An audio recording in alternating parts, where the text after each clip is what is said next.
for me, it's kind of like one of those Spike Lee movies where like the still frame shots, right? Like everything like slows up and you're floating for a minute, because it was at that point for me that I realized, okay, like this is really happening. Like I'm about to be a father. I'm about to be responsible for another life.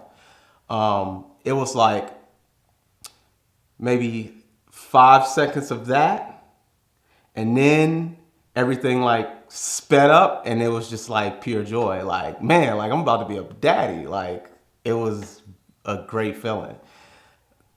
Then you move into like, wait, I'm about to be a daddy. Like this is roller coaster emotion because it's a little scared and this and that and third, but overall, it was a great feeling knowing I was about to be a father. But at the same time, it's like, oh man, like here we go, like getting on that one roller coaster. Everybody talks about how incredibly cool it is and how incredibly fun it is, and you walk up at the amusement park and you see this huge, gigantic roller coaster, and you're nervous and scared but at the same time, you can't wait for the ride. You can't wait to get on the ride and start and experience it. That's how it felt. I was, man. The delivery room, it was exciting. For me, I just wanted to make sure my wife was comfortable. I wanted to make sure that everything was clicking like it was supposed to. I remember, I was very active. I remember there was a point in time, my firstborn, somehow, while she was kind of, she wasn't, forget the terminology, but she was about to prepare to give birth. And the heart monitor thing had kind of started jumping up a little bit. I didn't know what that meant, but I ran out to the nurses staff and was trying to notify a couple nurses what was going on. And some of the nurses thought like it was like first time father paranoia type of thing. So I had to fire that nurse. Got me a new nurse. The first nurse was walking down the hallway, and I just said, "You come with me." She came with me into the room. Come to find out, the blood pressure or whatever monitor somehow it fell off my wife, and for me, knowing that it was something as minor as that. But that's how involved I was in the process, and seeing everything take place was a whole nother experience. I think personally, as a man, you gain a whole nother level of respect for a woman, especially the bodily functions when it comes to giving birth. I've never seen that before. You see movies, hear stories, but until you witness it, until you're in the moment, you will never understand this gift of experience that God gives to those that are lucky enough to experience the birth of their children or grandchildren. I know for me, because I have two daughters. My oldest is 3, my youngest is 3 months. Both of those experiences, my wife was a trooper, being that she kind of mostly just did it on her own. The first time going into it, with the first child, she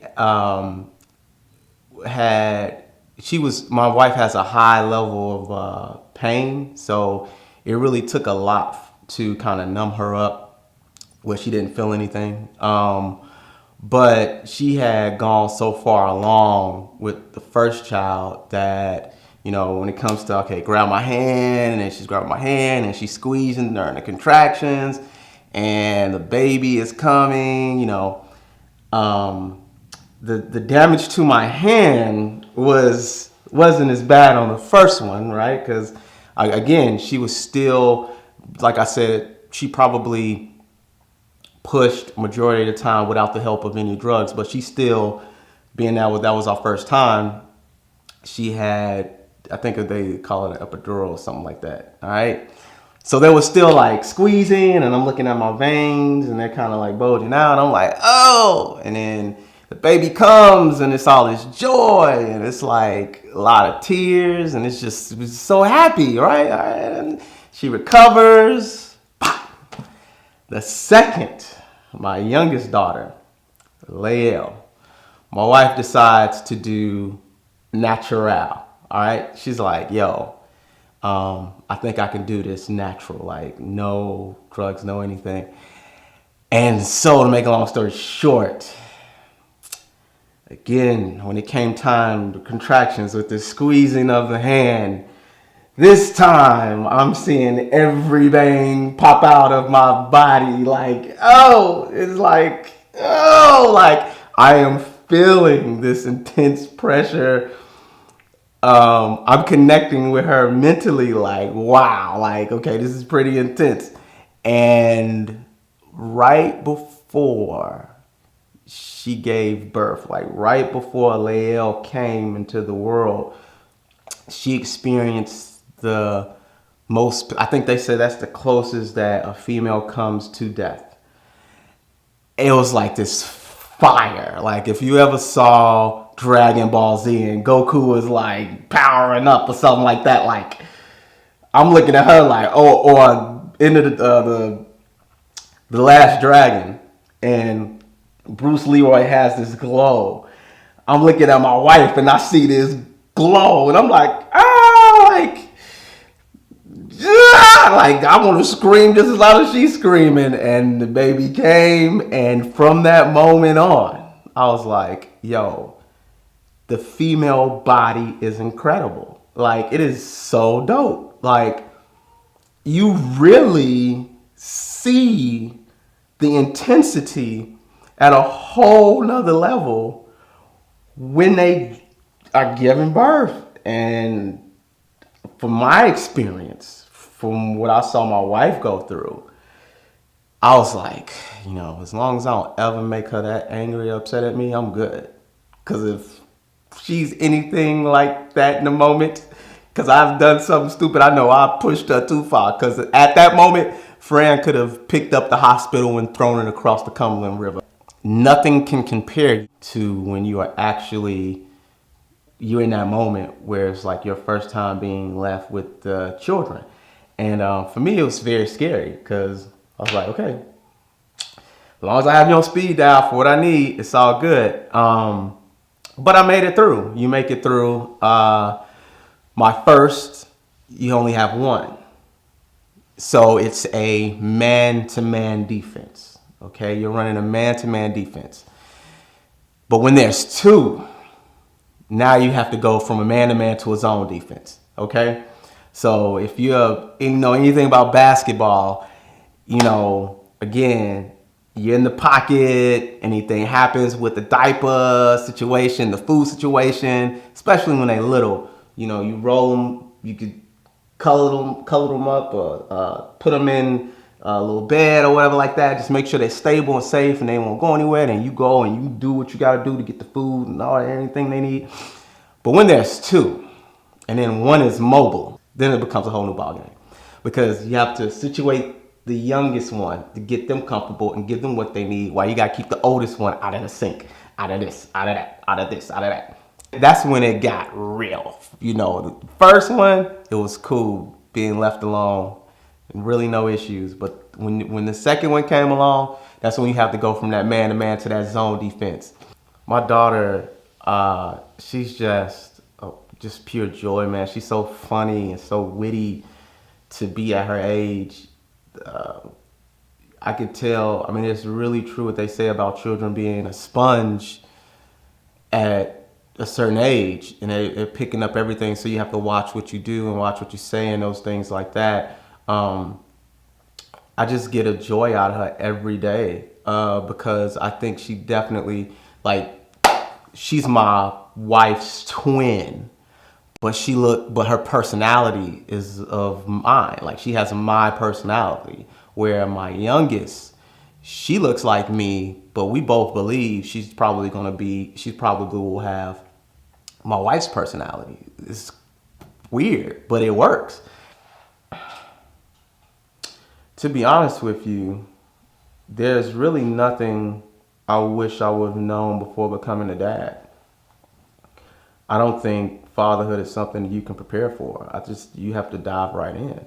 You have to just dive head first into it.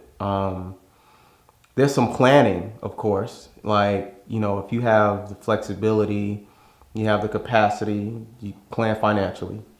With you and your loved one, you operate from a point of wisdom, of course. When is the right time and da da da da da da.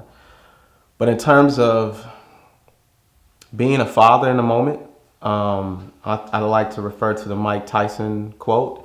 Say everybody has a plan until they get hit, that type of thing. And I don't think it's anything that anyone could have told me to prepare me for fatherhood until I jumped into it. Because everybody's experience, for the most part, is different.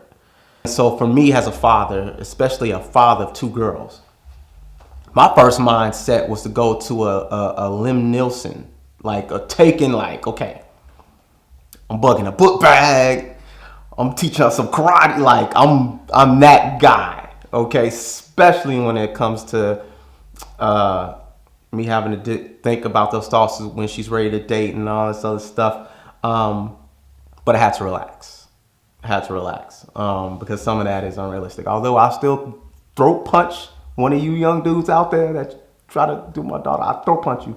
But no, the things that I feel are super important as a parent, when I look at the generation that they're growing up in and that they will own and that they're walking into, there's 4 things that I feel as a parent, hands down, if I don't do anything else as a father, I need to do these 4 things.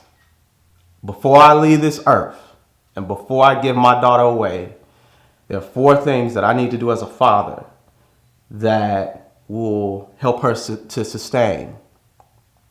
The first pillar is giving her a strong foundation in the Word of God. The second pillar is a second language.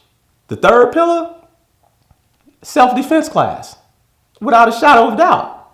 The fourth pillar and the last pillar, which to me is super important outside of the spiritual and the self-defense, definitely learn how to code, because I feel like their generation is going to be the I generation.